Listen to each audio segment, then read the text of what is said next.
Yes, you can start. Okay, so lecture 4, we saw that lecture 4 was when we looked at these formal characters. Character from the Grothendieck group of O, which is the direct sum of these Grothendieck thetas, equal to is 1 to 1. So you can talk of either the isoclass of a module, isomorphism class of a module, or of its characters up to short exact sequences. These represent the same thing, meaning up to the Jordan-Holder factors, the characters represent the same. And there was a question that Teja did in the tutorial. Correct me if I'm wrong. So this is like this for the part 1. So if M is in O and character of M is the character of L lambda, then M is isomorphic 12. Which is the same as saying that the isoclass, the image of M in the Grothendieck group is the same as that in the right. And basically the reason was because there's a highest state vector here of which is lambda, it's one dimensional, generates a submodule, and so on. Okay, fine. So this was that. And then in lecture 5 we talked about 1A, and in 1B is lecture 5. We saw that the category O is a direct sum itself, the level of categories of these subcategories O theta.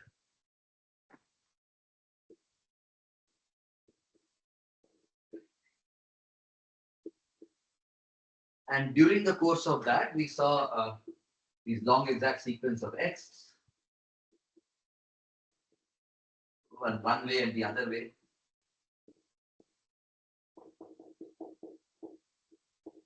And we also saw that all Hom spaces are finite dimensional.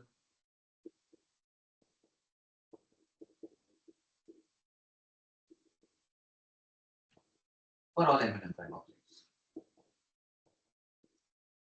And then in proving that the category O breaks up, the last proof, the proof of part 2 of the theorem, I used some this homological lemma, and then part of that, and I said that if all but one things are finite dimensional X, then some things cancel out. But actually, what we want to say is, what about if we look at the Homs?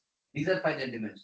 But what about the X space themselves? So it turns out that the X spaces are also finite dimensional. What about X?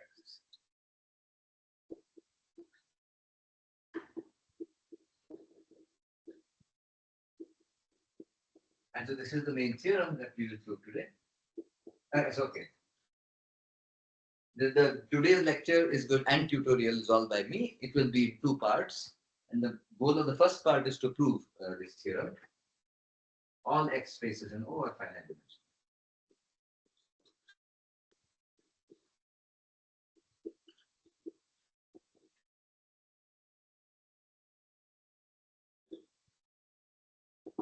Okay, finite.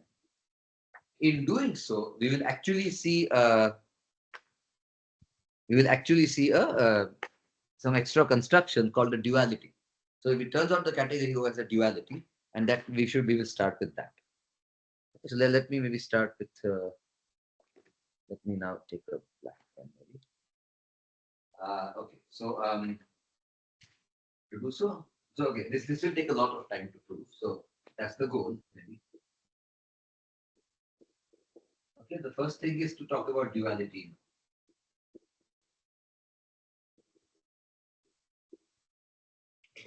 So let's see. So let's start by talking about how does one construct. So the point of these lecture series is not to talk of the Lie algebra itself. It's to talk of the representation category O. So we want to construct a duality functor that takes modules to dual. Want a functor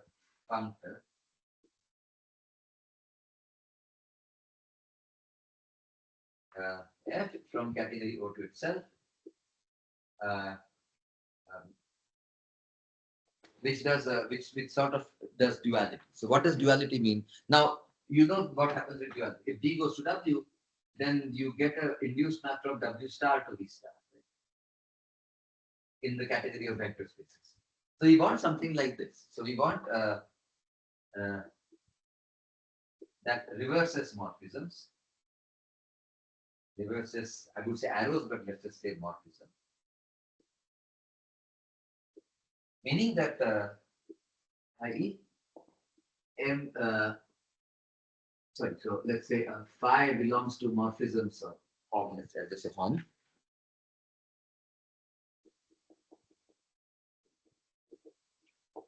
Should give me a sort of f of phi belongs to Hom. Fn comma Fn. So Fn is like, think of this as like n dual and m dual.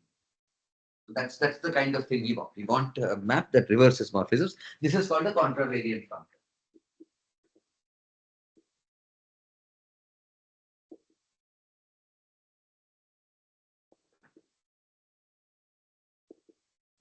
Also, it would be nice to have, ideally we may also want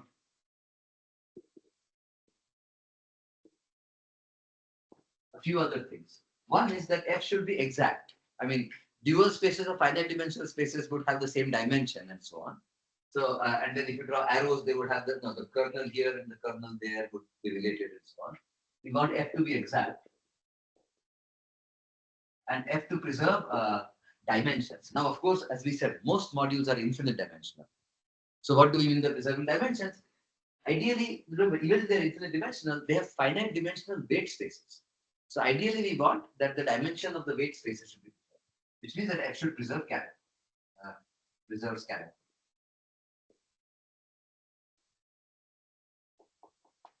So these, at least, these are some other characteristics that we want.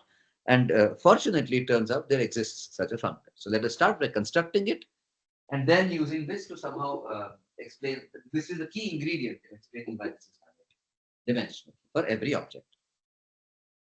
Okay, so let's continue. So okay. First of all, let's remember. Maybe let's try to remember. So recall. Say over a G module. G is a group. V is a G representation. How does one define V dual?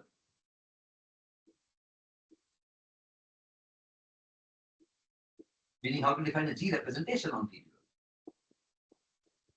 V dual is obvious. It is just the set of linear functionals from V to the scheme ground field, C in this case. How to define the representation? We said G times, let's call it maybe I don't know what to call the representation. Let's call it G times the function Fi acting on the vector V to be phi of G inverse V. Right? Phi of G inverse acting on, if you will. This is how one does it. Instead, so basically what we want, therefore, is so how would you do this for an associative object? So in the associative, how to do this, how to extend to associative, how to replicate this.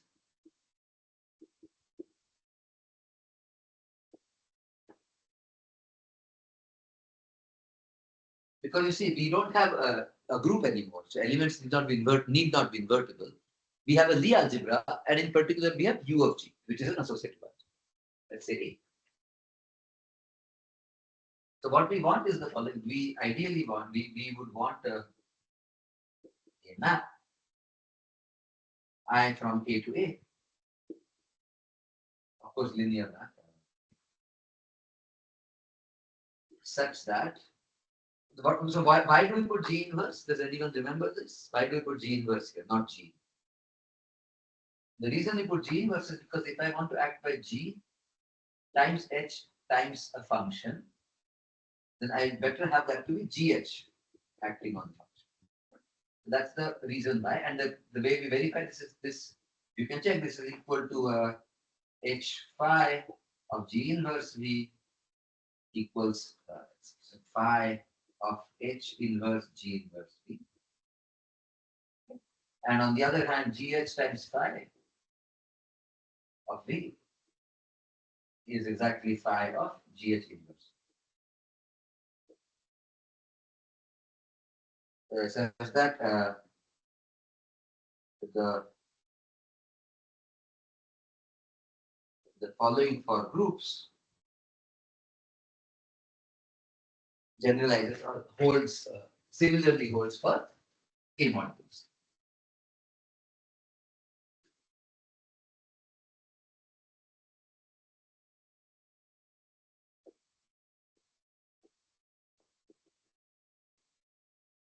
So how does this hold? What does it mean? I mean that I want.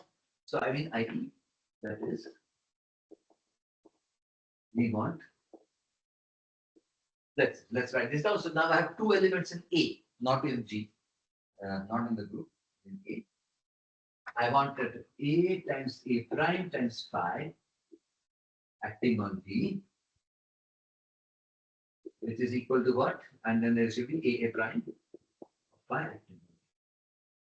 This should be, well, we want a map. So now we want a map that takes G to G inverse. Well, we don't know what G inverse is. We want to say it takes it to A prime times phi. This map transformation of A times. Right? This may be A inverse. So in the case of a group, if the element G was in the group, this would be G inverse. But I don't know what this transform is. I want some mysterious transformation. This map from A to A, like G goes to G inverse, such that this happens. This is the phi. And then this would be phi of I A prime, I A V. So this is what we want. And similarly, this one would equal phi of I of A prime.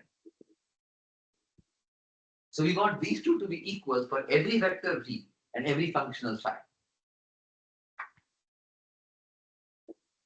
And this to be equal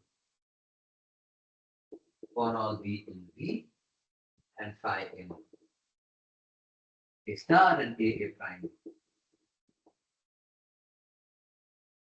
So what is one obvious way to make this work? The one obvious way to make this work is if this element exactly equals this element. Because V is A module, so this acting on V is the same as the product acting on V in the associative algebra. If this happens, sorry, and we want this to be not just true for V and V star elements, but we also want it to be true for all V. It's A module. So it's really something which is universal. It happens across the entire category of A modules. The easiest way, and maybe the best, probably the only way I think for this to be achieved is if the elements themselves are equal. Then it's universally true. This happens if I of A prime equals I of A prime, I of A for all A prime. So this is the real condition that we want, and that's basically what the inverse function satisfies. GG inverse or GH inverse is H inverse, then G inverse. Of course, in a group is not an associative algebra, but you would say take the group algebra of the group. And then this is true for the basis elements, which are the group elements. And it is linear combinations. But then since you extend by linearity, this part remains the same. So this is what we want. So what this is called, so definition, this was what 2B. So let's say so 2C. So 2B. This motivates the definition. This brings us to, the definition existed before this need for it. So this brings us to definition. A map I from A to A. Very fine. Given an associative algebra, given let's say F algebra, there is a field F, which in our case is complex numbers. F algebra A, a map. Sorry, maybe I'll tell you what it's called. An anti-involution.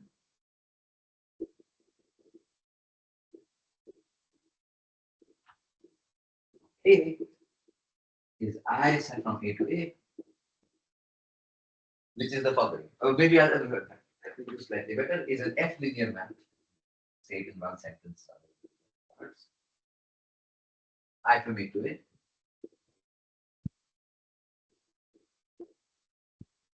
Doing what? Well, sending, so such that,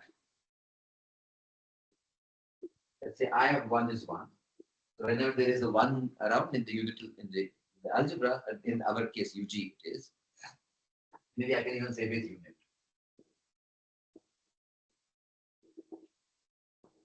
So I of 1 is 1. Now for the anti part, which is I of A prime is that thing, that condition there.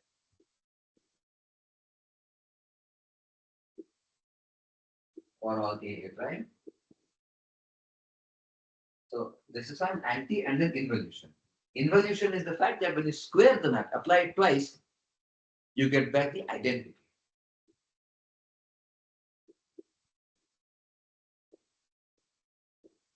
So don't think of this as I square is -1. This is a map and map square is identity. Okay? So this is an anti-involution. So now the question is, does there exist such a map for UG? Because ultimately, if we have such a map, then we can try to do this duality. So now, lemma, UG has such a map.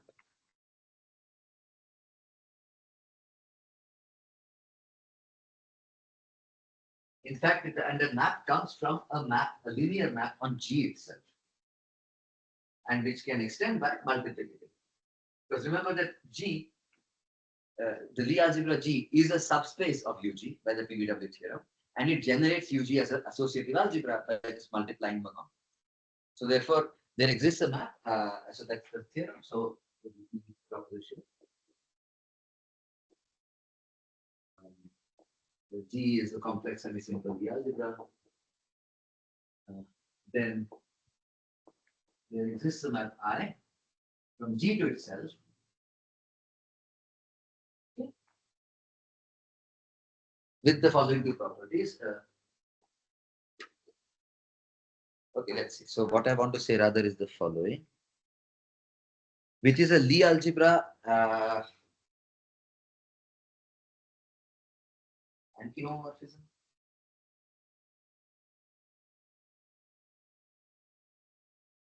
I of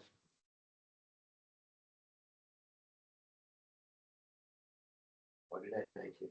Yeah, J fine, that doesn't matter. Well, let me just do one small calculation here.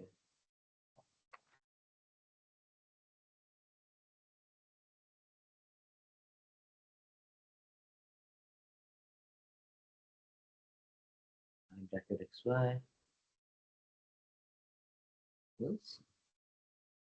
It's anti-multiplicative, so that doesn't say anything. Fine, fine. Or maybe it does. Such that, okay, such that. Let's write down the property one. I square is what is this? I 1 is 1 doesn't help. So I bracket xy equals iy bracket ix. Just literally this much for all x, y, and g. I square is identity on G. And the third, I restricted to the Cartan cell algebra is already the identity without I square. These are the properties.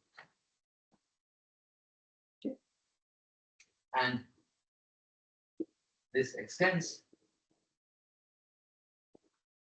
by multiplicativity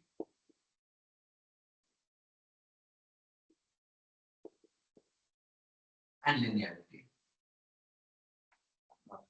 And linearity.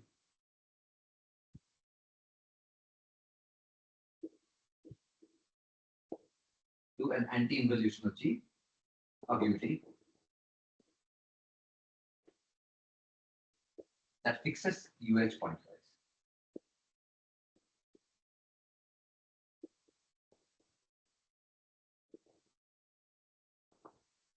I will just tell you this map and then we can check that it sort of satisfies its properties. So proof. So first of all, yes, so UG does have this map. And the moment you have this map, we can proceed. What the precise map is actually doesn't matter at all for everything that follows. But let me just mention the map for completeness. Again, Bernstein, Gelfand sort of don't say it, I think, in the paper. But then somebody has done this. Maybe Humphreys in his book has done this. So the formula is very simple. You can do it for SN2 and then, yes, that's the same thing happens. I define And you know that the Lie algebra is defined by a generator. So I of let's say E alpha is E alpha I. This I is going to be written curly. This alpha I is for so E alpha I is minus F alpha I. I of F alpha I is minus E alpha I. Of course, I of H is H. Maybe I'll say I of H is H for all that. So these are true for all I.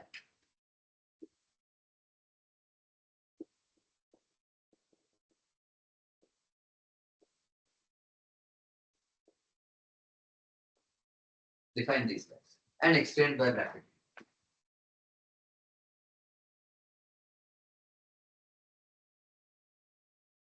Now, so what can you say about, for example, I of E alpha I of E alpha I, E alpha J. So I can work over Lie algebra, or I can work over the universal in algebra, and I want this to be. Let's work in UG. And this should be E alpha I, E alpha J minus E alpha J, E alpha. Right? The point is this expression doesn't make sense in G, but in the associative algebra UG, it makes sense. It is the commutator bracket, and that equals the Lie bracket. Right? This is what the construction of UG means. But now we know what this is. I is supposed to be an anti-involution. So I of AB is IB times IA.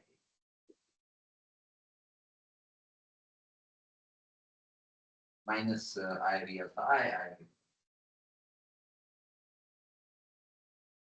What is this? This is, but this we already know as minus of F and minus of. So two minuses cancel. So we get F alpha J, F alpha I, minus F alpha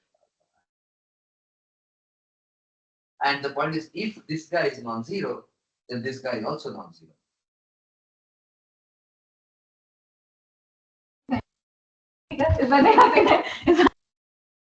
Okay, right? So this is what it is. Fine. So such a map exists. I won't say anything more about this map, but yeah, this map exists, and you can build up the entire algebra using these things. So what one has to then check is that one can build this up, but the relations get preserved. We have the Lie algebra itself, G, is defined using Serre's relations and Chevalet's relations, and we have to check that those relations under this I map get taken to relations again, so that if something vanishes, then it stays vanished. Or the other way of saying it is we are quotienting the pre-Lie algebra on G modulo some relations. So we can define it this way. Maybe I'll say that. Why we consider minus here? If we take I of E alpha as F alpha, then also this category. Well, let's check. Let's check why. I think the minus shows up somewhere. So let's see. So the moment one defines these guys, right, one can generate freely the E's, the F's, and then the algebras, then they'll push it out by the set relations. Right? So let me just check. So check that the relations. Check this is compatible.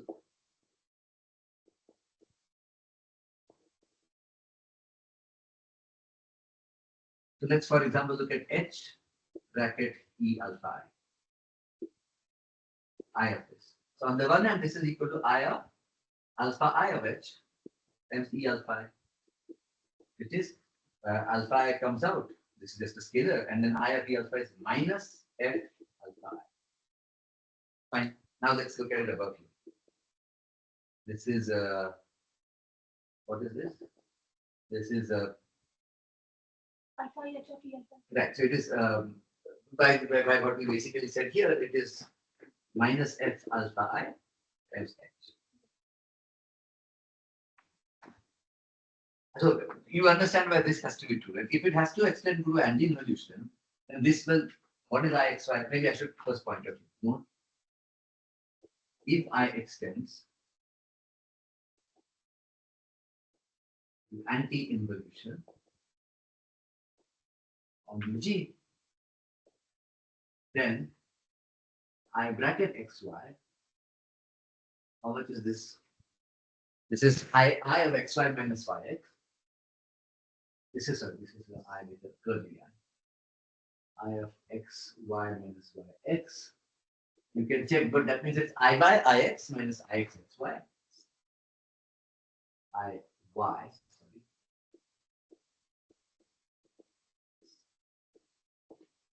Which is bracket I by X.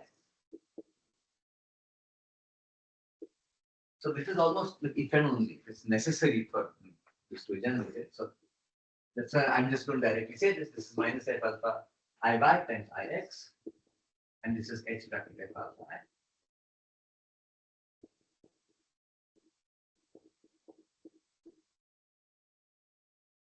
So indeed this is equal.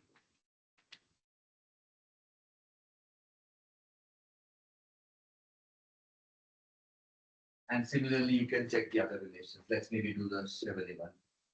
Sorry, E alpha I, F alpha I. Fine, so this is equal to, again, we saw this is minus E alpha I, minus F alpha I. And that is exactly. I don't even need to evaluate that those are equal to each other. I just get. And in fact, I can even do this, but then I would get this. And again, both sides are equal, so this is delta I. Either 0 or etc. Okay, etc. etc. Fine. You can even do the set relation. Okay, fine. So this extends to UG and fixes UH. Now let's take so now let me define the duality function. Now with this was number 2, right? 2e.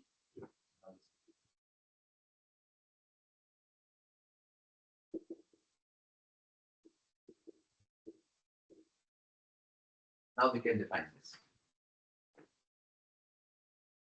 Okay. So definition. So first of all, and do I need the Harishchandra category at all?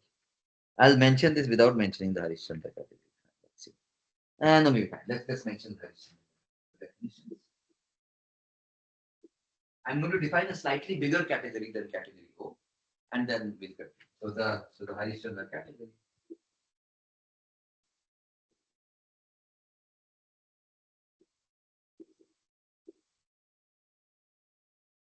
So the point is, Harishchandra was this obviously very, very famous Indian mathematician who worked in representation theory and really laid down the foundations of that, of semi-simple groups.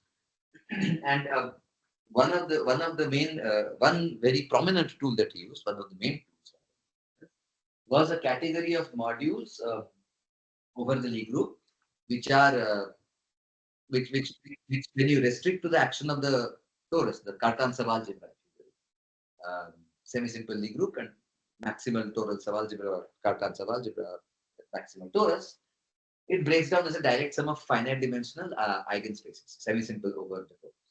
So that's what we want to say. The Harishchandra category over G, semi-simple, right, is the full subcategory of G modules,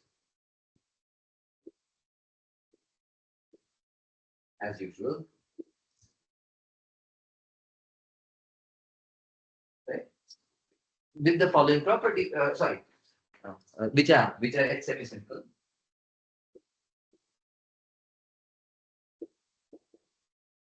With finite dimensional weight space. I don't assume they're finitely generated. I don't assume they're n plus finite. Just with finite dimensional.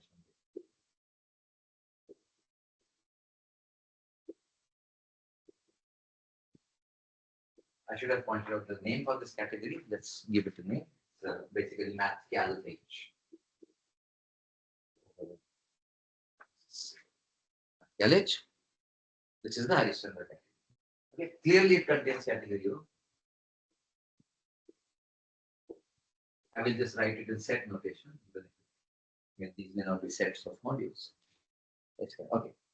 And now over this duality. So now let me define the duality concept. So now because this is an anti-involution, I can say that now for the duality. Now given n is a G module without any restrictions, it need not be in the Harishchandra category. Right? I can say M star is a G module, or which is the same as saying a UG module. And M star is also now a UG module. This is associative algebra. not under the usual map that takes just x to minus x for all. That's another anti-involution, but we don't want that. Somehow I think the minus signs come up here. That's why the relations check minus x. Anyway, so we got, but this is under the I action. So we described how to do this for associative algebra. That. So x in UG acts on the functional by taking the functional at I of x evaluated at the element. Okay, so now define the restricted dual. This is BGG's notation, so that is going to be definition. So this is the full dual space, right? As a vector space, it's a dual. The restricted dual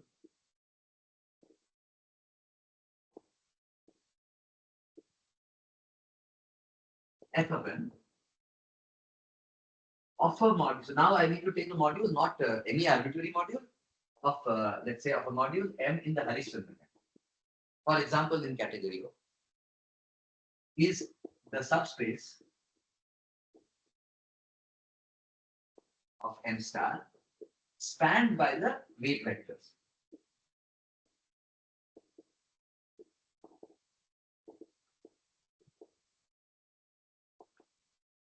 So M star will contain some eigenvectors inside it, simultaneous eigenvectors for H. Take the span of those.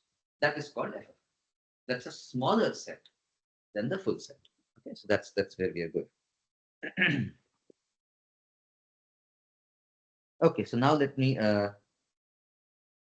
write down the basic properties of it.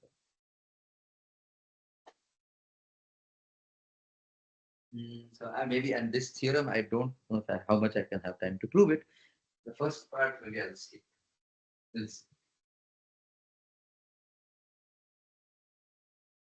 The reason why I say I need Harishchandra category is because the proofs involve Harishchandra category. The theorem I will state is just for category O, but the proofs involve that. Theorem is A, B, C. C. So suppose M is,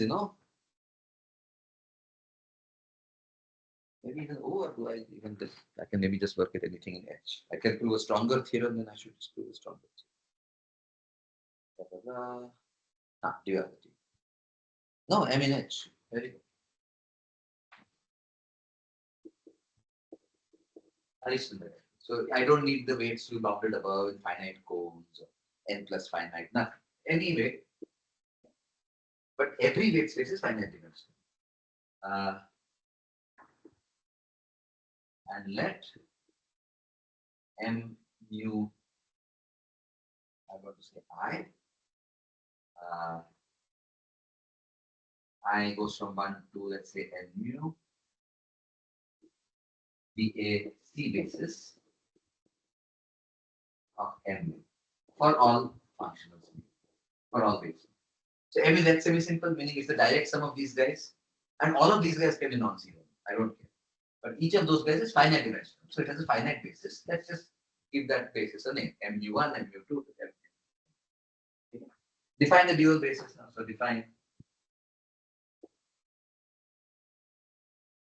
So now these guys together, for all, if you run over all mu, then this gives you a basis of my module. Because it's very simple. So I'm taking the direct. Now I'm defining the functional m star lambda j, where lambda is any weight and j is obviously between 1 and n lambda. Here, you can guess, right? So m star lambda j of m mu I is how much should it be? Any guesses?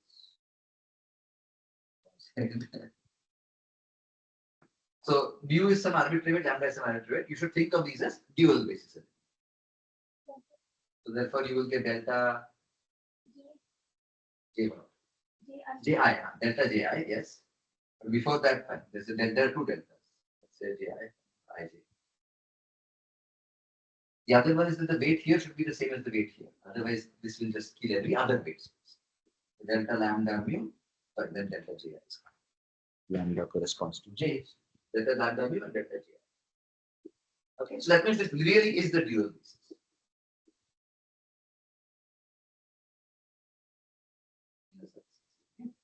So fine. So these vectors exist in M star. The claim is now mhm. So what did we say? We said f of m is the subspace spanned by these weight vectors. So automatically, by definition, f of m is H semi-simple. So to give you a basis of f of m, it's enough to give you a basis of every gate space of f because it's automatically spanned by weight. So now here, so one,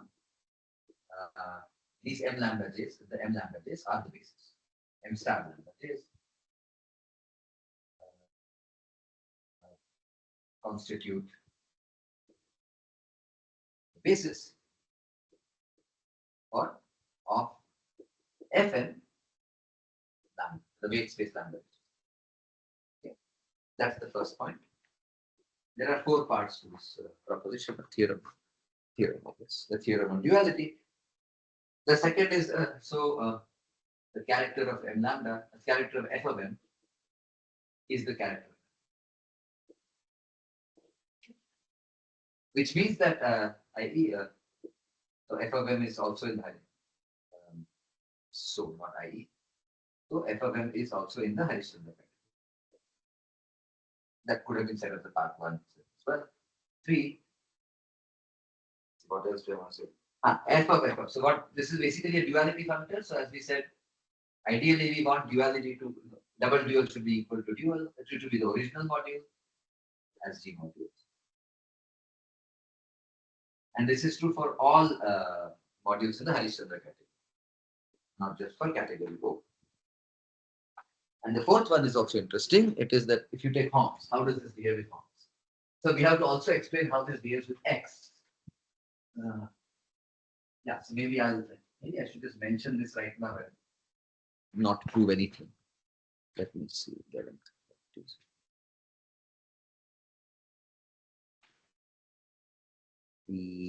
let's see. So X. Fine, I will just mention this. Fine, let me mention parts 4 and 5.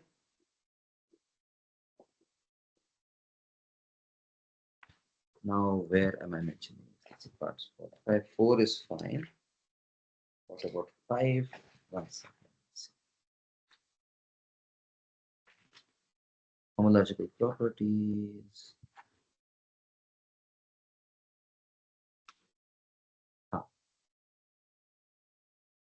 Self-dual, blah, blah. What can you say about X? Extensions. Very good.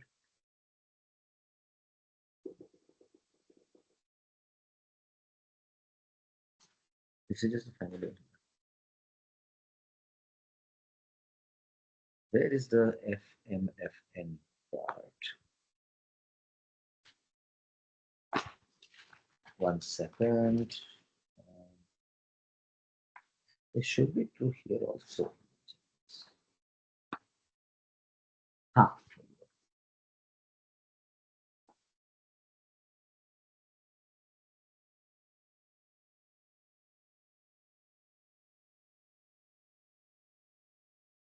Blah, blah, blah, with spaces, and then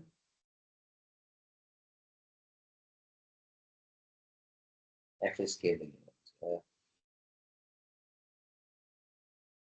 1 second. I think this is true, but let me just be very careful. Come on.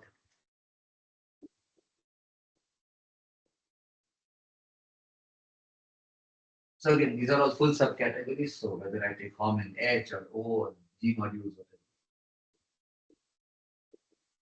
This is isomorphic too.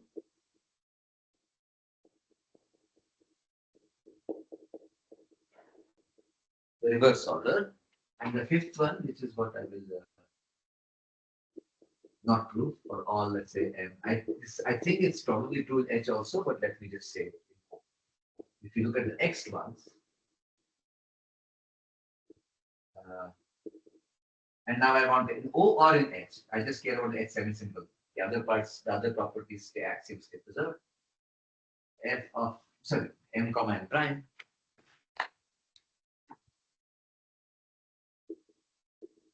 isomorphic to x1 the other way.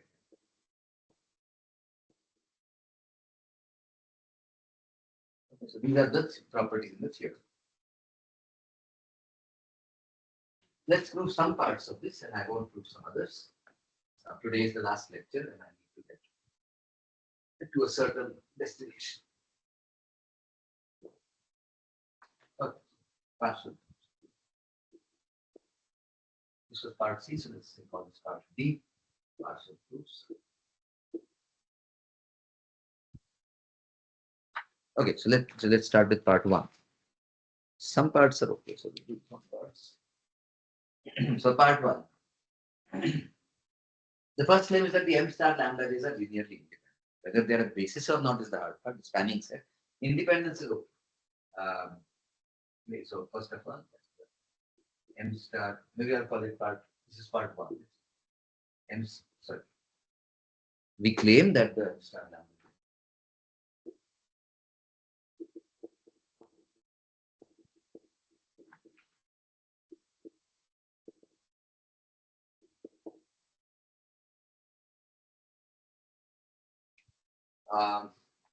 I mean, I don't even want to write this down. Right? So, first of all, if the lambdas vary, then they are linearly independent. So, it's first of all, you show that for a fixed lambda, the different m star lambda j are linearly independent. That is because of it's basically being the dual basis. And then across different lambda, they're independent because just evaluate on the lambda weight space, and all other m star mu lambda prime j's just give you 0. The coefficient. So basically, we are saying what I'm saying is the following. Suppose say lambda and h star, j goes from 1 to n lambda, c lambda j m star lambda j equals 0 in f of n, which is contained inside m star. And of course, this is a finite sum.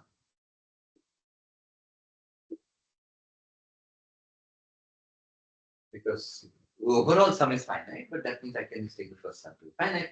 Suppose this is 0 and these are scalars.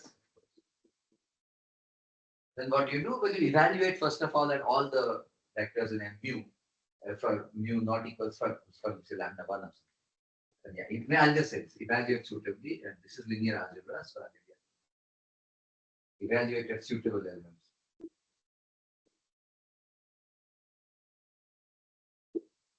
So if it is fine, if suitable elements, yeah, fine. In lambda 1, the union. Fine. Evaluate suitable elements m lambda. M lambda I. Lambda occurs in the sum.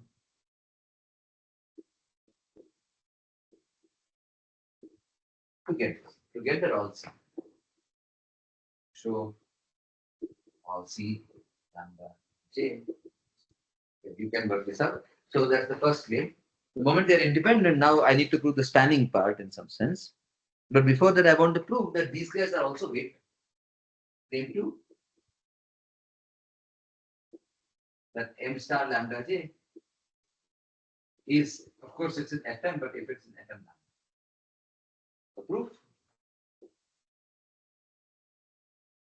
I want to apply h m star lambda j. I want to apply to an arbitrary element of m and check that this is the same. What should it, if it is in Fm lambda, then what should it equal? It should equal lambda of h times m star lambda. So this functional h of times this vector, if h acts on this vector, it better give you a scalar times the same. So how do you check two linear functionals? This and this are equal. They are equal if they are equal at every single vector in M, because they are functions. They are equal at every single vector in the vector space if and only if they are equal at all the basis elements. So evaluate at M, mu, I. For arbitrary mu, arbitrary I, and check that on both sides you get what? Well, you can check what you get here. What you get here is M star. Yeah, I'll do it in 2 lines. Let me go up first. M star lambda j of. But now h, how does h act? H is I of h because I fixes it. So h just goes inside by I of h, which is h itself. mu I. That is equal to, now how do I check mu I? You know this. This is mu of h times m star lambda j of mu I. Now we have the definition, which is mu of h delta lambda mu times delta j I, and then m star lambda j of mu. That's actually this is it. But if you look at this thing, then either if lambda is not equal to mu, then I get 0. But I would also get 0 if I just wrote down lambda of h times delta lambda times delta gi. So this guy is equal to this guy always for all lambda and all mu, and delta gi is the same. And finally, I can check that if I evaluate this guy here, what do I get? If I times lambda of h. If I evaluate lambda of h, then if I evaluate this guy here, I get exactly this guy. So that's why they're equal. Therefore, for all mu and I, so therefore that proves this one. That proves claim 2. Claim 3. So these guys are linearly independent. They are themselves h weight vector. So basically, I think that's it. This time. And yeah, I don't know. So this maybe I'll just say this implies one. You just work and start with let m star be in m. Work it out, but basically these two claims are enough. Okay. If m star is f of lambda, then maybe I should just say point out that m star of, if you take everything mu not equals lambda, every other weight space lambda, then you get 0. Because it gives. So m star is uniquely determined.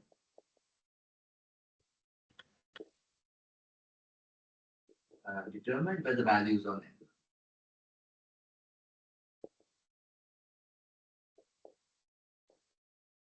m lambda I, not mu I.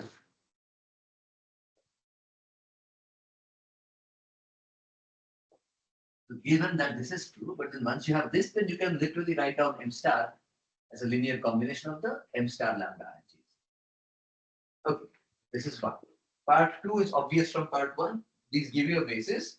The j goes over the same dimension as the dimension of m lambda, or m lambda you would get n lambda here. So char m, this is it's exactly the same. These constitute the basis, therefore this 2 is immediate.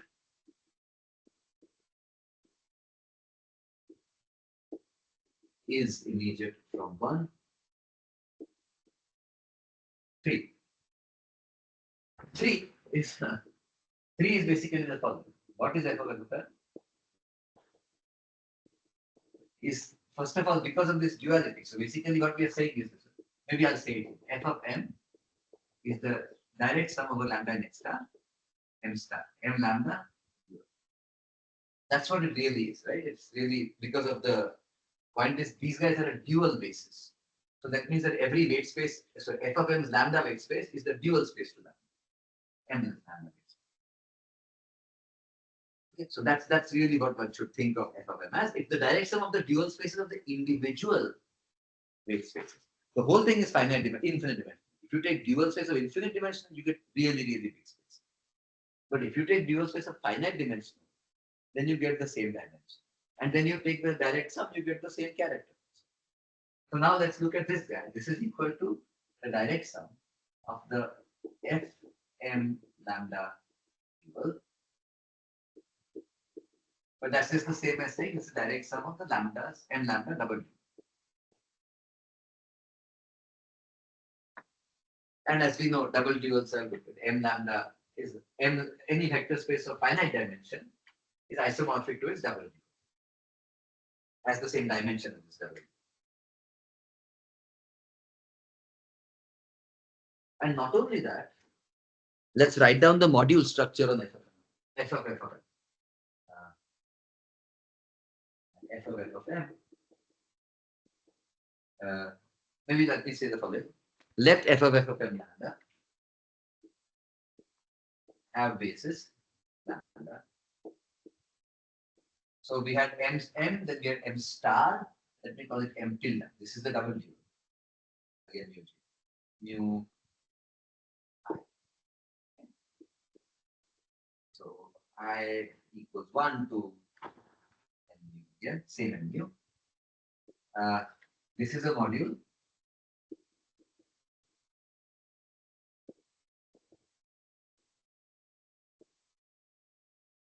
Under what? X or maybe UG module.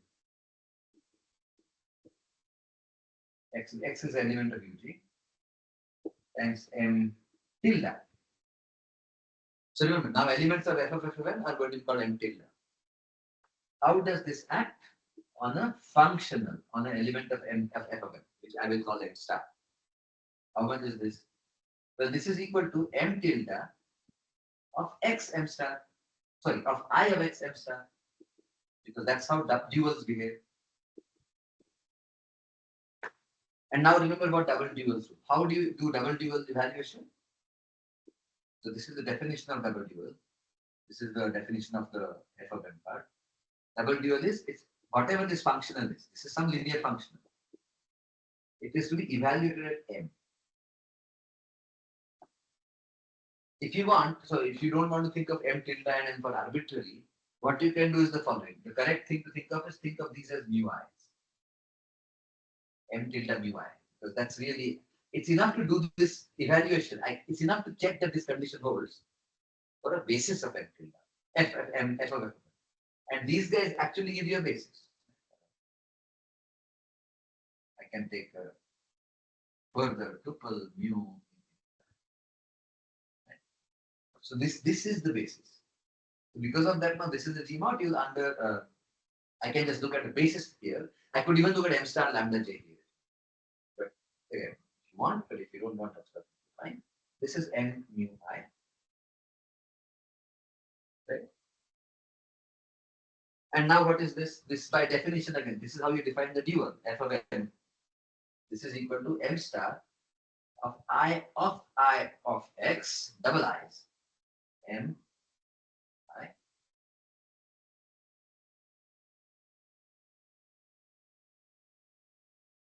But that is the same as m star of x because I square is it's an anti-involution, so that means I square is just x. And what is m star of x mu I?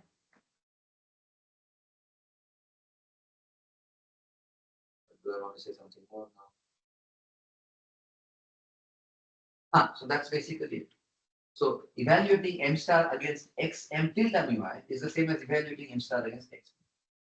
And this is true for all m star in m star.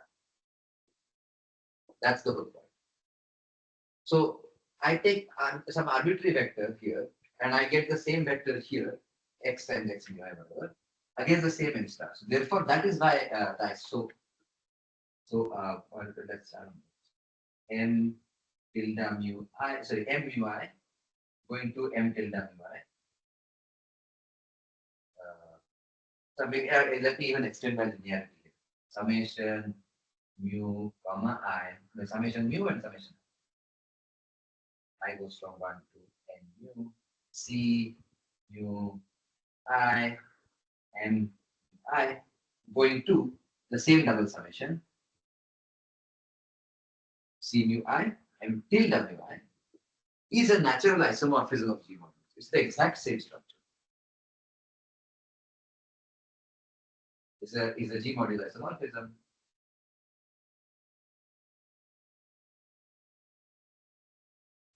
From where? From M to F of F. Because these two things exactly give you the same answer when evaluated against every M star, and X here goes to X here. The G module isomorphism simply says that, of course, these are finite sums. Right? First, maybe you should write finite. The G module isomorphism says if I multiply by X on the left here, meaning just X mu and mu I here, I get X and mu tilde. And that is exactly true. These are equal because they are equal against every single element. This is property 3. property 4 was the 4 and 5 I won't. But maybe I'll just mention it. Form is isomorphic.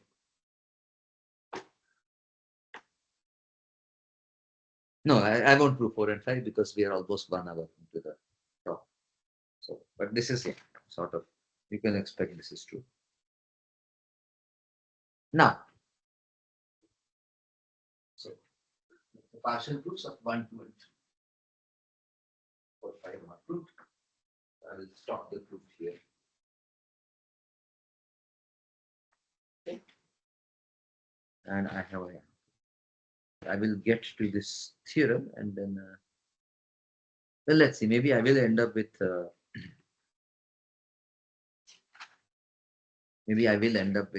what do I say? At the 1.5 hour mark. Because if I go slightly early, I can state the projective. Well, maybe I should not touch projectives at the first part. Okay, fine. So now let's remember this was 3D. Let me just do 4A. So recall some basic linear algebra. Suppose I have a linear map from between two vector spaces, say finite dimensional vector space. So if it's a linear transform T from B to W, a finite dimensional vector space over a field. This gives me a T star from W star to V star. Well, if I take a functional, so this is given by, so T star of phi W, maybe I'll just call W star elements as little w. I want this to be an element of V star, so how do I evaluate it will be? This is literally W star of P of T goes to W. Right? This is the basic thing one would do to get a linear map going the other way. And so that's exactly how you get f of phi going the other way. Exactly that.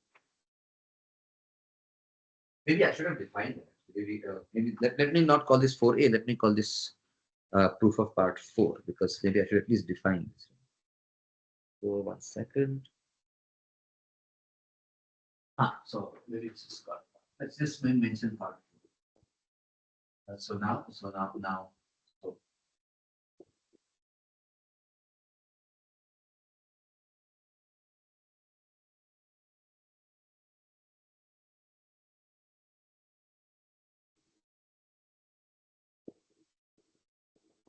define f of phi from f of n, so f of n prime to f of n here.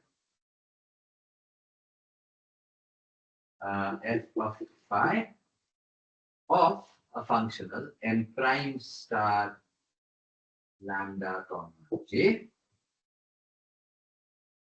I want this to be in the dual space to this. I want evaluate to n, right? Equals, and you can guess what this is. This should also be defined. Colon equals here. This is n star, n prime star j of phi of n. That's what it should be. And fine. So the claim now is, of course, the claim is that, and this is one thing I will just verify, then I will not verify the isomorphism, but the claim is that this should be, first of all, via this and extending by linearity. Okay. This is just a map on some basis elements. Extending by linearity in the both the arguments. Linearity over here as well. I don't just want to define it on the basis of right? So I can take a linear combination here. I can also just not define on the basis of m, but on here. I can take linear combinations in both here, and then just take the double linear combination. All linear combinations are finite in algebra, so there is no problem. Now the only claim is I have now defined my map, but of course one has to check that if you start with the G module map here, then I get a G module map here. So claim is that f of phi is also G module.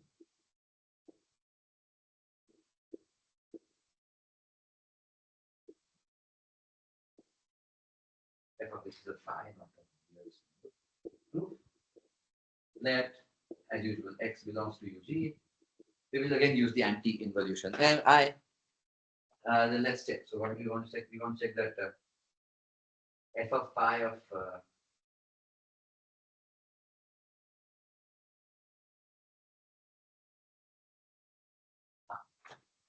then f of phi. Again, because everything is linear in both of these things, I can just take x times m star lambda. So I want to check, it's a G module map, right, m star. To check that something is a G module map, I must take here and I must take it outside also. Right?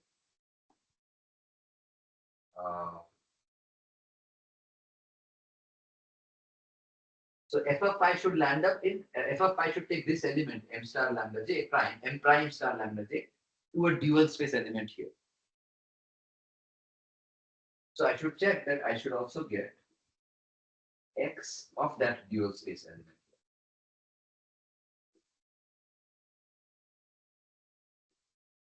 That's what I want to check. So how do I check this? How do I check two elements are equal? They're equal if and only if, how do I check two dual space elements are equal? They're equal if and only if they agree on the whole space M or if and only if they agree on the basis of it. So I look at this. I work forward from here, I work backward from there. That's it. So now how does this work? First of all, f of phi is outside, so I translate that. This is x, no, it is x m prime star lambda j at phi of m mu I. What is this? This is m prime star lambda j of x is there, so I take close the bracket. X is there, so I take I of x phi of m mu I. But how does I of x act on phi? Phi is a G module map. Therefore, I can maybe I'll just skip a step here because I will just fine. I'll write phi of m mu I, which is equal to m prime star lambda j of phi of I of x m mu I. Okay, fine. This is one way. Now let me look at it here as well. Here, if I work backwards, x acting on something would be that thing m prime star lambda j at I of x mu I.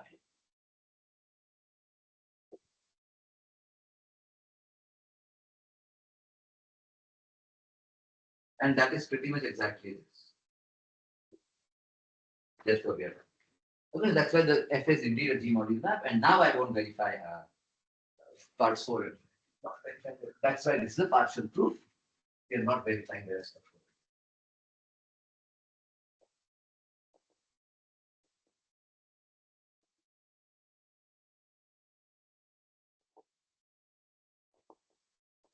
I just made sure that the definitions are consistent, but then we will stop verifying it because we move on. So the HOMs are isomorphic and X are isomorphic. Okay, now let's check. Okay, one more thing I won't verify. So this was 3. 4. 3, let's do 4. So now because of this 1, 2, 1, and on 2, I didn't mention it. So again, the basic linear algebra fact. Maybe I should just put it here. P is 1 to 1 implies P star is on 2. And P is on 2 implies P star is on 2. This is again basic linear algebra. So I'm not going to verify this. You can check it yourself. Things are finite dimensional, so I don't. It's even simpler than general whatever. Because yeah. So now because of this, here is the next proposition. F from H to H is an exact contravariant functor.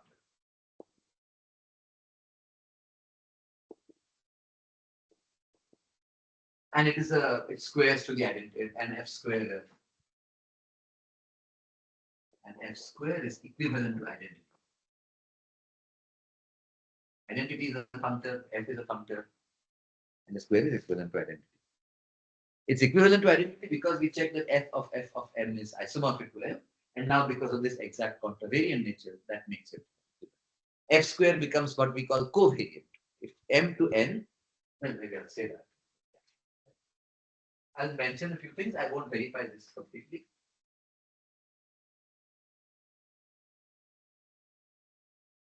What does it mean to check that this is exact? So first of all, I should point out the proof, like a partial proof. Note that H is a abelian category.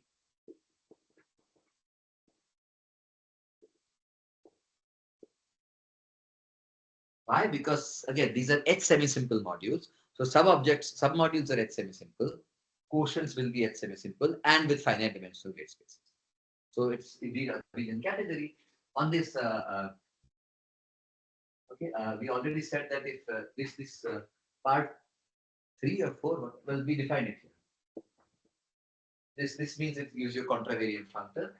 F is contravariant by this thing, by this part 4. By this was 3 part 4, I guess. So F square is covariant. So the point is the following: F square on the level of objects, on objects is the identity, essentially, or is equivalent to the identity, because these are naturally these are isomorphic to F. F square of M is isomorphic to M. That was part 3.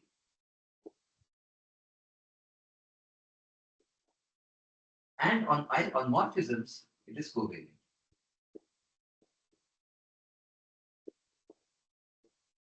Covariant just means that it goes the right way. And that's because, as we just know, that if M goes to N, is a morphism, then in H, then what we just saw was that if phi goes to M to N, phi takes M to N, then F of phi takes Fn to Fm. But then F square of phi would take Fm to Fn. Sorry, it would take F square of M. F square of M. But F square of M is basically the same as N. Basically the same as N. And this is basically the same as phi. If phi takes M mu I to some combination of N mu J's, then this would take M is to say that. So if phi takes M mu I to some combination of N lambda J's with some coefficients. We have put the coefficients in the sleep. C lambda J, N lambda J. Then what would F square of phi do? F square of phi takes F square of M. So it takes double duals. It takes the evaluation functionals. So then I'll just write it below it because it's exactly parallel. This would take M tilde mu I with the same function. I'll put maps to C lambda J and tilde mu J, lambda. So it's exactly going to look the same way with some tildes. So that's all we are saying. So it's exact contravariant functor, F square is identity, and so on. But the point is the thing that I haven't verified, contravariant is fine, is fine. The thing that I haven't verified yet or told you about is the exact. Let's talk about that for 2 minutes and then I will move on.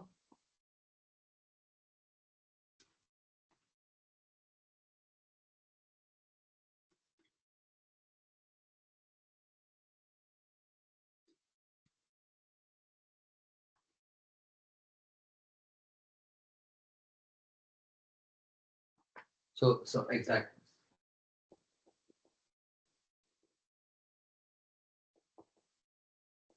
say we have a short exact. Exact means it preserves short exact sequences.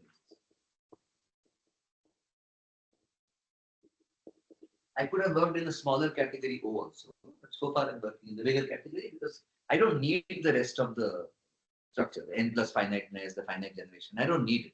This works more generally. So let's just remove those extra restrictions and work simply.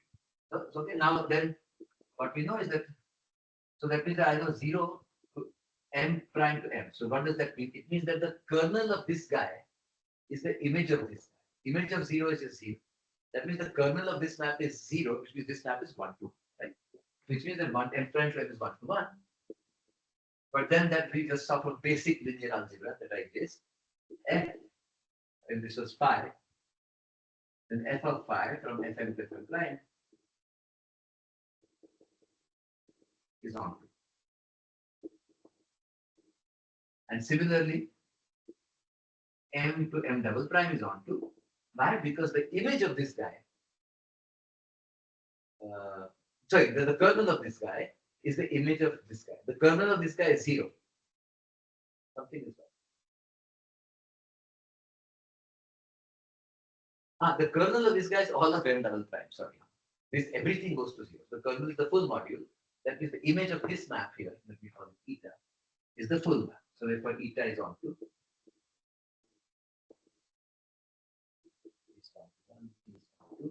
But that means by that basic linear algebra that f of eta from f of m double prime to f of m is 1 to 2. So we get these are exact sequences. So if I look at this map, f double m prime to f m to f m prime to 0. This is exact, except at most at this point. It is exact here, it's exact there. Or maybe I'll just say it's exact at the first three, at fm double prime and fm. The question is it exact here? And that is the claim. Claim it is also exact.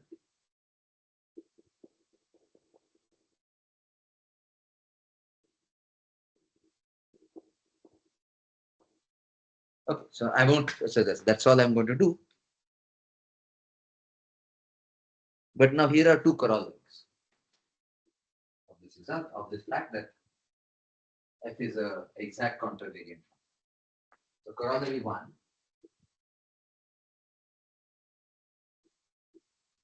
If you look at, now I can ask you what about, now let's get to category O. So maybe I should say that. Now come to category.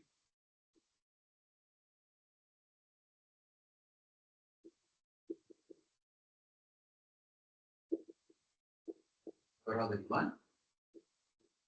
If I look at this simple module, what module do I get?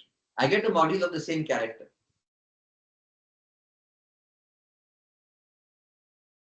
Turns out that it's isomorphic. Turns out that's what it is. You can do it in multiple ways. One of them is just the fact that it has the same character. Right? So maybe I'll just do that. But you can also do it by a sort of more algebraic way that if this f of L lambda was not simple, it have a submodule, you can dualize and then get replaced by short exact sequence. L lambda would have a submodule, and that's a problem. So other ways or two ways. One is if L lambda is f of L lambda not simple, implies there exists it has a submodule, it has a proper non-zero submodule, proper sub not equal to 0, implies L lambda has a proper, which is f square of L lambda, which is L lambda has a proper quotient.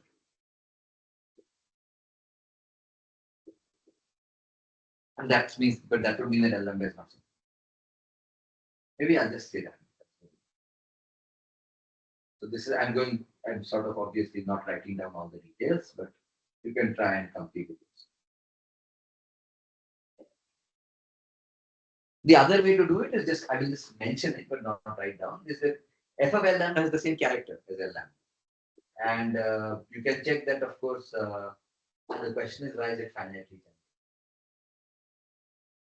Yeah, that's maybe not clear. So fine. So then let's just leave this. Fine. This is anyway conceptually correct proof. Corollary 2, which I will not prove again, is that because now f is an exact functor, it takes this and it reverses short exact sequences. This to the part C. This is 4 part C. 4B. For example, say 0 equals m naught, m1, and k equals m is a chain in O. Is a chain of objects in O. So the successive subquotients are m1 mod m0, m2 mod m1, and so on. I'm not saying that it's a maximal chain and the subquotients are simple modules. There are some subquotients. Okay. Then f of m is in O and has a chain of submodules with the subquotients occurring in the reverse order. Subquotients f of mj plus 1 mod mj. Of course, the subquotients have to be also duals of the subquotients, and they occur in the reverse order.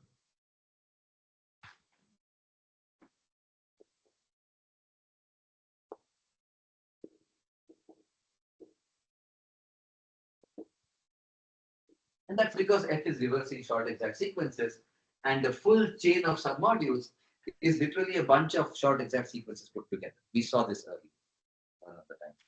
Like if it's mj minus 1 contained in mj contained in mj plus 1, then each inclusion mj contained in mj plus 1 is the short exact sequence 0 to mj plus 1 to their quotient to 0. So it's a bunch of short exact sequences put together, every chain of inclusion. So your exact sequences are reversed. That's right. The main point of this, so okay, both the points are important. One point is that this happens. F preserves category O. And that's again because if you look at two modules in the Harishchandra type, if you start with modules in category O like this, and you start building up by simple objects, then they're simple, there's a bit. Because of this thing, you get this is simple, so this is an extension of two simple modules in the Harishchandra category. So because it is two simple modules, this anyway has length 2. And it is still like semi-simple because it's in the Harishchandra category. And the weights are in the union of these two modules. So the weights are still lying in the finite union of. So therefore, n plus finiteness is still preserved. Because no matter once you lie in a union of cones, finite union of cones, n plus is like go this way, the cone is this way, the intersection is compact. So I'm not proving this, but yeah, this at least this part is not hard to do.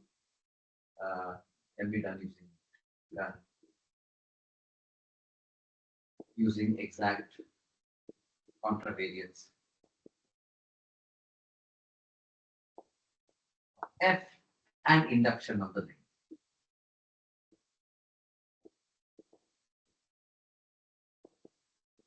Starting from and for 4b and f of L lambda.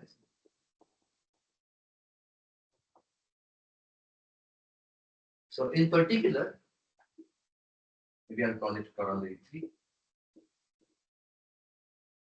Now suppose instead of this chain, I take a maximal chain. That means every quotient is simple, subquotient. Then f of m reverses exactly that chain and has the same subquotients in some order. In particular, the number of subquotients remains the same. Therefore, the length stays the same. That's the number of simple subquotients is called the Jordan-Holder series. The number of them is called the length.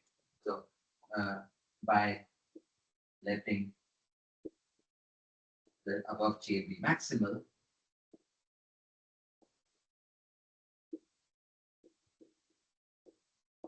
length of f of m equals f of length of m for all objects.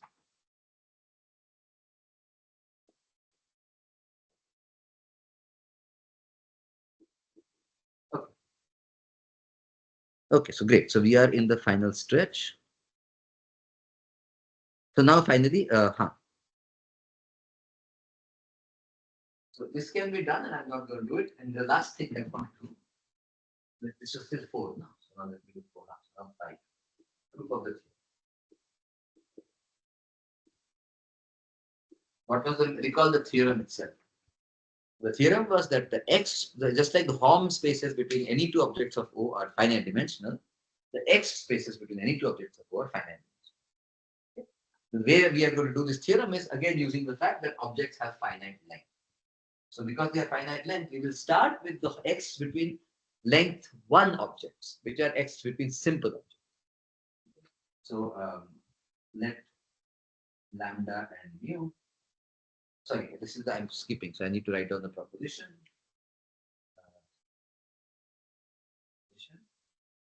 And this is the proof I will skip. Then we will get to the proof of the main theorem. Let lambda and mu belongs to X star. Then, and suppose that this X is non-zero in category O. Now I need to see which way do I want to go. L mu, L lambda.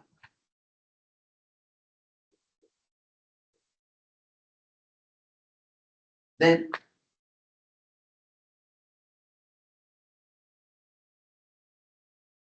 either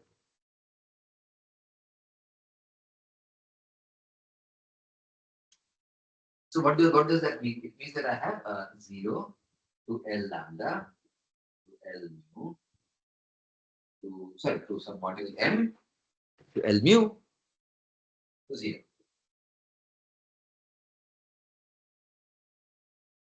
Now, can you think of an example when such a short exact sequence can occur?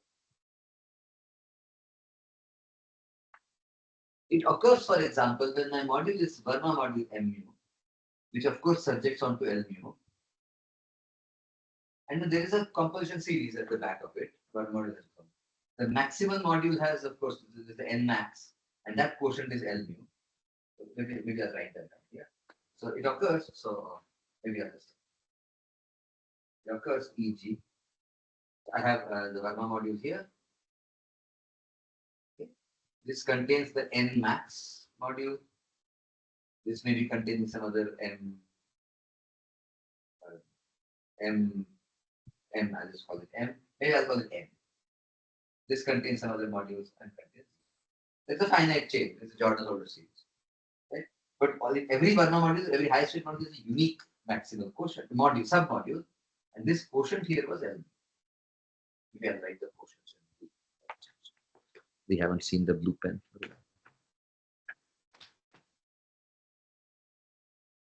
Now, this, whatever this quotient is here, it is certainly some L lambda. And then there are some other quotients here. If I quotient M mu mod N, mod this module, what do I get? Here I get 0, which is N mod N. I would get a submodule L lambda, a quotient module L mu, and because this is generated by one vector, this extension does not split. This is not a direct sum. If it was a direct sum, then L lambda would also be a submodule. The quotient of that. I could make that part the maximal sum.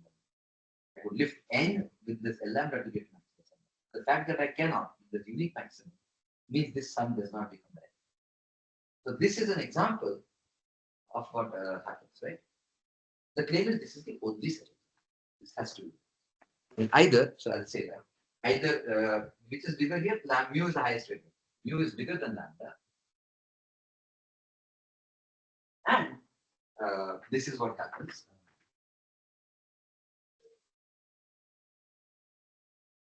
And let me say L mu and lambda are the first two, are the two top terms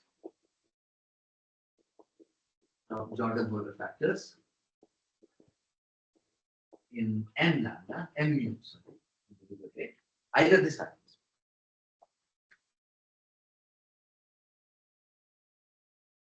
Or So maybe so say 0 to L lambda to m mu mod n, as we said. Sorry, to n max mu mod n, which is this m mu. Sorry, to m mod n max mu. This is correct. M mod n is the bigger module. N max mod n is the middle module, and this is the portion which is n mod n max and n mod n max. So either this happens. Either maybe I'll put the colon here.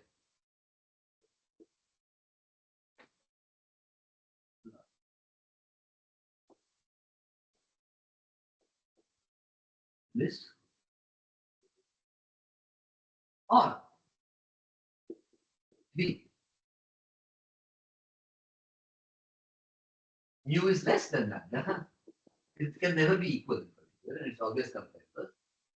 If mu is less than lambda, then can you think of another short exact sequence? So maybe not forget the mu less than lambda. From this sequence, which does not split, can you think of a different short exact sequence that will not split? Given everything that we have done today so far.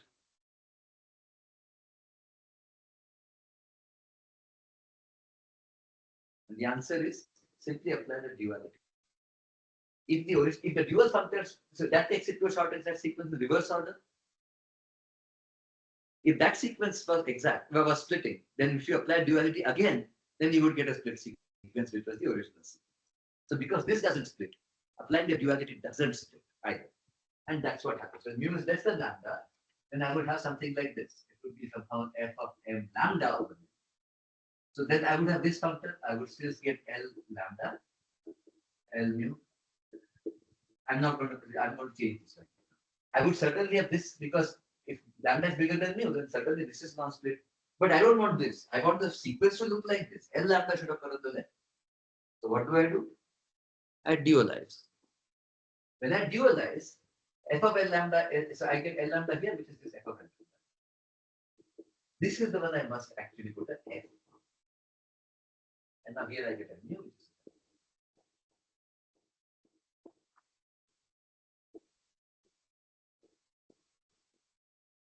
So these are the only two possibilities. In particular, as you can see, these two, lambda and mu, have to occur in some non-split short exact sequence. And you can, because of the duality, it doesn't matter which way, you can just do it either. And that's also why x of L lambda L mu is isomorphic to x of L mu L lambda. Dualizing and switching the sides of the short. In particular, let's put this in, and this is the part I'm skipping. In particular, what do we get?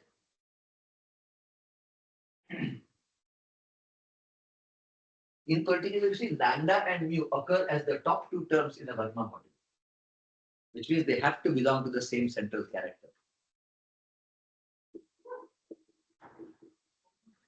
They belong to the same block.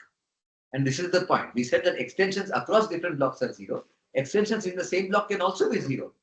But if, for example, if lambda is the top term in the module and mu is the bottom term, and there are some terms in between, then these two will not be.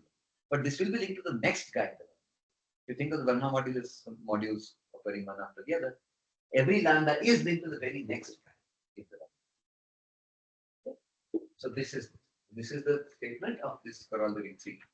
Sorry, of proof of 5. So this proposition again I'm not giving. If I have the time, I will include a proof of this proposition in the PDF document. So it's worth seeing. So I'll check. But fine. So now finally we can come to the proof of this theorem of the finiteness of x. Oh, and. Sorry, I forgot. I forgot the most important part. Moreover, the dimension of the X group. Sorry. Moreover,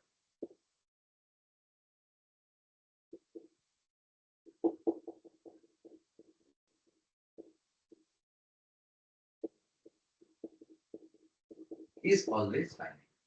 Of course, in most cases it is 0. The only case it's non-zero, there are a non-split x, is when it is part the first two terms, the highest two terms in some bar. The object, the weights are comparable, lambda and mu, and the x space, the number of possible the space of extensions is finite. Okay, so now I suppose that's now we can prove the theorem. One last point, right? So let me just quickly point out one thing. So now to prove we need one last observation. Suppose I have an exact sequence of finite dimensional vector spaces. Is a sequence of finite dimensional vector spaces. Let me again give these maps the same names as last time, D and D prime. The sequence is exact at D.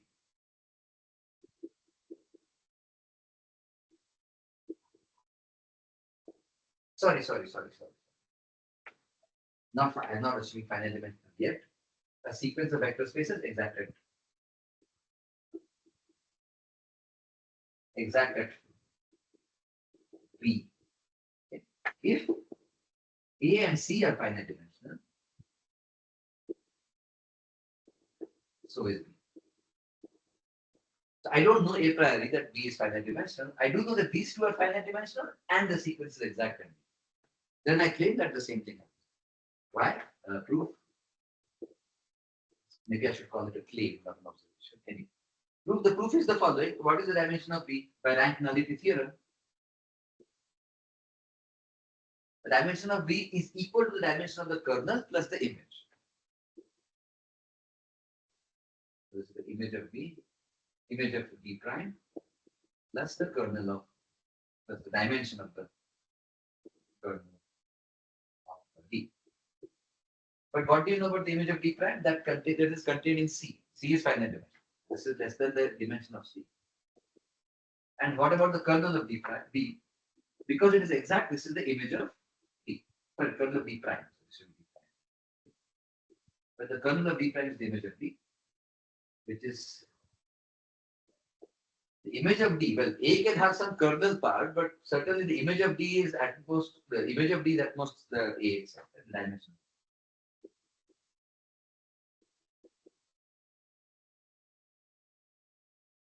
So this is the last observation I need. And with this, let's prove the theorem. 5C.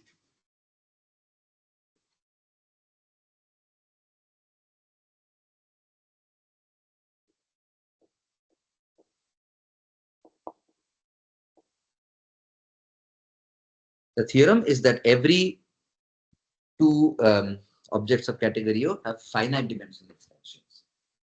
The proof is by induction on the lengths. So let's see. Yeah, so proof is by induction. Yeah. So next.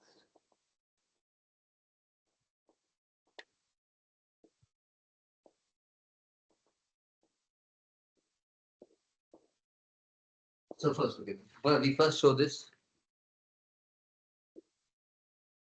It's the same strategy as last time. So let me just do this. Or let's say M equals lambda, simple, by induction on length. Length of M prime. So clearly length equals 0 is obvious, length equals 1 is what was done over here. This is exactly 5A.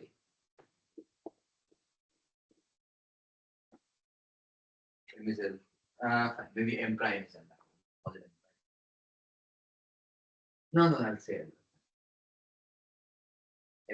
Okay, now how about the induction step? Say 0 to M L minus 1 to M prime to L mu to 0. Then what do we get? Then apply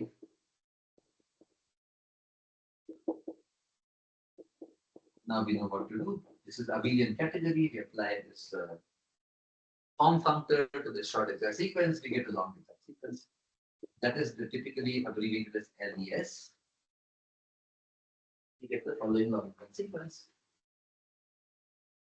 0, form L lambda, or some form space, ML minus 1, form L lambda prime, form L lambda mu, 2, x1 in the category O, L lambda ML minus 1, 2, x1 category O, L lambda M prime, 2, x1, L lambda L mu, and dot dot dot. And this sequence is exact. This guy is finite dimensional, dimension finite. Why? Because of the induction hypothesis. ML minus 1 has one length less. This guy has dimension finite because of 5a.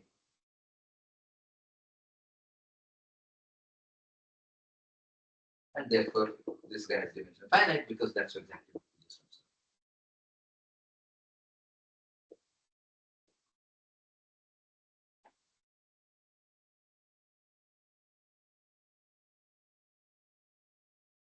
So done by 5b.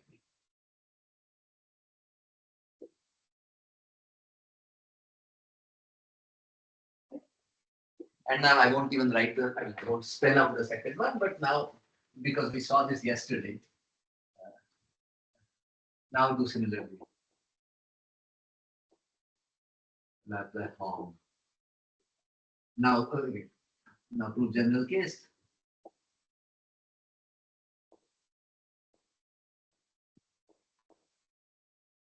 Laplace form. Dash, comma, whatever this object is.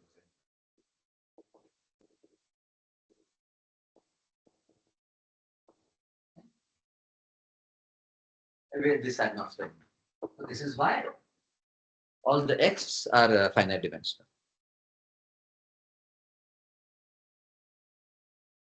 And but you see, to do that, to do x are finite dimensional, we need to start with the most of the part. Most of this part is just some general nonsense about exact sequences being finite dimensional, except at a point, and applying form to a short exact to get a long exact sequence. The real need, the real non-triviality was to prove this here. This is the entire meat of that. All the information about non-triviality is in this statement. And to prove this statement, to classify the simples between which x is non-zero, we need the duality functor, we need the fact that it preserves simple itself, it reverses sequences, it reverses composition factors, it's an exact contravariant duality functor category O. All that was needed just for this, the x between two simple objects. The rest of it being finite dimensional is just easy. Okay, we will stop here. We can stop the recording and I will resume it maybe at 12:50. Yes. So, stop.